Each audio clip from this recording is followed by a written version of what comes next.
The Bharati cooperative credit society ಆಡಳಿತ ಮಂಡಳಿ ಕಾರ್ಯವೈಖರಿಗೆ ಸದಸ್ಯರಿಂದ ಮೆಚ್ಚುಗೆ ವ್ಯಕ್ತವಾಗಿದೆ.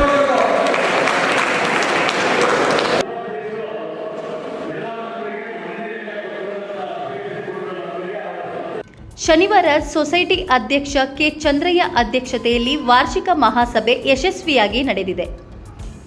ಸಂಘವು ಸದಸ್ಯರ ಸಹಕಾರದಿಂದ 50 ಲಕ್ಷಕ್ಕೂ ಅಧಿಕ ನಿವ್ವಳ ಲಾಭ ಪಡೆದಿದೆ. ಸೊಸೈಟಿ ಪ್ರಗತಿಗೆ ಎಲ್ಲರೂ ಪ್ರಾಮಾಣಿಕವಾಗಿ ಶ್ರಮಿಸುವುದಾಗಿ ಅಧ್ಯಕ್ಷ ಕೆ. ಚಂದ್ರಯ್ಯ ಅಭಯ ನೀಡಿದ್ದಾರೆ. ದಿ ಭಾರತೀಯ ಕ್ರೆಡಿಟ್ ಕೋಆಪರೇಟಿವ್ ಸೊಸೈಟಿ ರಾಮನಗರದ ಅಧ್ಯಕ್ಷರಾದ ಕೆ. ಚಂದ್ರಯ್ಯ ಆದ ನಾನು ಇವತ್ತು 26ನೇ ವರ್ಷದ ಸರ್ವ ಸದಸ್ಯರ ಸಭೆ ಯಶಸ್ವಿಯಾಗಿ ನೆರವೇರಿದೆ. ಇವತ್ತು ಏನು ನಮ್ಮ ಸಂಸ್ಥೆ 4744 ಜನ ಸದಸ್ಯರನ್ನ ಒಳಪಟ್ಟಂತೆ ನಡೀತು. ಈ ವರ್ಷ ನಮಗೆ 750 ಸದಸ್ಯರಿಂದ ಹೆಚ್ಚಿನ ರೀತಿಯಲ್ಲಿ ಹಾಜರಾತಿಯನ್ನು ಕೊಟ್ಟಿದ್ದಾರೆ. ಅವರ ಸೂಚನೆ ಸಲಹೆಗಳನ್ನು ನೀಡಿದ್ದಾರೆ. ಅದರ ಬಗ್ಗೆ ನಮ್ಮ ಏನು ಸಂಘದ ನಿರ್ದೇಶಕರುಗಳು ಕೂಡ ಅವರದೇ ಆದಂಥ ವರದಿಗಳನ್ನು ಮಂಡನೆ ಮಾಡಿದ್ದಾರೆ.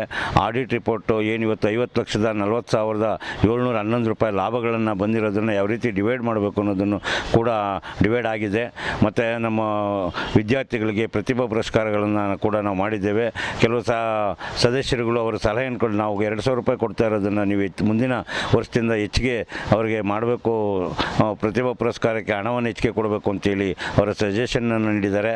ಅದರಂತೆ ಮರಣ ಪರಿಹಾರ ನಿಧಿಯನ್ನು ಕೂಡ ಹೆಚ್ಚಿಗೆ ಕೊಡಬೇಕು ಅನ್ನೋ ವಿಚಾರವನ್ನು ಹೇಳಿದ್ದಾರೆ. ಮತ್ತೊಬ್ಬ ಸದಸ್ಯರು ಏನು ಇವತ್ತು ನಮ್ಮ ಗ್ರಾಮಾಂತರ ಪ್ರದೇಶ ರೈತರ ಭೂಮಿ ಮೇಲೆ ನೀವು ಸಾಲ ಕೊಡಿ ಅನ್ನೋ ವಿಚಾರವನ್ನು ಮಂಡನೆ ಮಾಡಿದ್ರು. ಅದ್ರ ಬಗ್ಗೆ ನಾವು ತದನಂತರ ನಮ್ಮ ಆಡಳಿತ ಮಂಡಳಿ ಸಭೆಯಲ್ಲಿಟ್ಟು ಅದ್ರ ಬಗ್ಗೆ ತೀರ್ಮಾನವನ್ನು ತಗೊಳ್ತೀವಿ ಅಂತ ಹೇಳಿದ್ದೀವಿ. ಮತ್ತು ಏನಿವತ್ತು ನಮ್ಮ ಸಂಸ್ಥೆ ಈ 26 ವರ್ಷದಲ್ಲಿ ಮೊದಲನೇ ಸಲ 50,40,000 ರೂಪಾಯಿ ಲಾಭವನ್ನು ಗಳಿಸಿದೆ.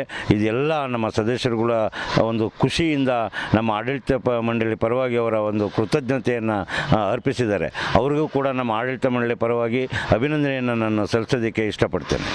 ಅದೇ ರೀತಿ ಬೈಲಾಗ ತಿದ್ದುಪಡಿಯನ್ನು ನಾವೇನು ಮಾಡ್ಕೊಂಡಿದ್ದೀವಿ, 30 ಅಡಿ 40 ಅಡಿ ಸೈಟ್ಗೆ ನಗರ ಪ್ರದೇಶಕ್ಕೆ 10 ಲಕ್ಷವರೆಗೆ ನಾವು ಸಾಲವನ್ನು ಕೊಡ್ತಾ ಇದ್ವಿ. ಇನ್ನು ಮುಂದೆ ನಾವು 10 ರಿಂದ 15 ಲಕ್ಷ ರೂಪಾಯಿ ಸಾಲ ಕೊಡಬೇಕು ಅಂತೇಳಿ ಬೈಲಾ ತಿದ್ದುಪಡಿ ಮಾಡ್ಕೊಂಡಿದ್ದೀವಿ.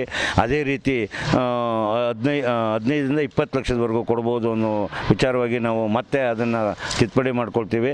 ಮತ್ತು ಇನ್ನೊಂದೇನಂದ್ರೆ 40 ಅಡಿ 60 ಅಡಿ ಇರುವಂಥ ಸೈಟ್ಗೆ ನಾವು 30 ಲಕ್ಷದವರೆಗೆ ಸಾಲ ಕೊಡಬೇಕು ಅನ್ನೋ ವಿಚಾರವನ್ನು ನಾವು ತಿದ್ದುಪಡಿ ಮುಖಾಂತರ ನಾವು ಅದನ್ನು ತಿದ್ದುಪಡಿ ಮಾಡ್ಕೊಂಡಿದ್ದೀವಿ. ಮತ್ತು ನಾವು ಕಮರ್ಷಿಯಲ್ಗೆ 40 ಲಕ್ಷ ರೂಪಾಯಿವರೆಗೂ ನಾವು ಸಾಲವನ್ನು ಕೊಡಬಹುದು ಅನ್ನೋ ವಿಚಾರವಾಗಿ ಚರ್ಚೆ ನಡೆದಿದೆ. ಇದನ್ನು ಕೂಡ ನಮ್ಮ ಸದಸ್ಯರ ಮುಂದೆ ಇಟ್ಟು ಅವರ ಒಪಿನಿಯನ್ನು ನಾವು ತಗೊಂಡಿದ್ದೀವಿ. ಇನ್ನು ಮುಂದೆ ನಾವು ಎಲ್ಲ ರೀತಿಯಲ್ಲೂ ನಮ್ಮ ಸದಸ್ಯರ ಒಂದು ಇವತ್ತು ಏನು ನಮಗೆ ಸಲಹೆಗಳನ್ನು ಕೊಟ್ಟಿದ್ದಾರೆ ಅದನ್ನು ನಾವು ಮುಂದೆ ನಡೆಸ್ಕೊಂಡು ಹೋಗ್ತೀವಿ. ನಮ್ಮ ಆಡಳಿತ ಮಂಡಳಿ ಎಲ್ಲ ಸದಸ್ಯರ ಪರವಾಗಿರುತ್ತೆ ಅನ್ನೋ ವಿಚಾರವನ್ನು ಹೇಳ್ತೇನೆ. ಲಾಭಾಂಶ ವಿಲೇವಾರಿಯನ್ನು ನಾವು ಇವತ್ತು ಹೆಚ್ಚಿನ ರೀತಿಯಲ್ಲಿ ಅಂದರೆ ಡಿವಿಡೆಂಡನ್ನು 14% ಡಿವಿಡೆಂಡನ್ನ ಕೊಟ್ಟಿದ್ದೇವೆ. ಮತ್ತು ರಿಸರ್ವ್ ಫಂಡ್ಗೆ ನಾವು 30% ಇಟ್ಟಿದ್ದೇವೆ. ಶಿಕ್ಷಣ ನಿಧಿಗೆ 10% ಇಟ್ಟಿದ್ದೀವಿ. ಮತ್ತು ಆಪತ್ತು ನಿಧಿಗೆ ನಾವು 30% ಇಟ್ಟು ಅದನ್ನು ನಾವು ಡಿವೈಡ್ ಮಾಡಿ ಅದನ್ನು ಲಾಭವನ್ನು ಪೂರ್ತಿ ವಿಲೇವಾರಿ ಮಾಡಿದ್ದೀವಿ.